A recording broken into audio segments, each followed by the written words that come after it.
اسلام کا پہلا مطالبہ یہ ہے کہ اللہ کو ایک ماننا، اور دوسرا مطالبہ یہ ہے کہ ہم حضرت محمد صلی اللہ علیہ وسلم کو اللہ کا آخری نبی مانیں۔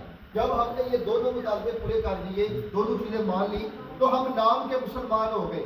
ہوا سماکم المسلمین، ہم مسلمان ہیں، ہو گئے۔ اب یہ مسلمانی، یہ اسلام ہم سے یہ تقاضا کرتا ہے کہ ہمارے ہاتھ سے اور ہماری زبان سے دوسرے لوگ کیا ہو؟ محفوظ ہو، یعنی ہمارے ہاتھ سے بھی کسی کو تکلیف نہ ہو اور ہماری زبان سے بھی کسی کو تکلیف نہ ہو۔ جب ہم یہ تقاضے پورے کر دیں گے تو اس کے بعد دنیا میں ہمیں فائدہ کیا ہوگا؟ اس ساری چیزوں کا کہ ہماری اسلام کی وجہ سے جان، مال، عزت، آبرو کیا ہو جائے گی؟ سلامتی والی ہو جائے گی، محفوظ ہو جائے گی، اور مرنے کے بعد اسلام کی وجہ سے ہمیں کیا ہوگا؟ جنت ملے گی اور دوزخ سے ہم کو نجات مل جائے گی۔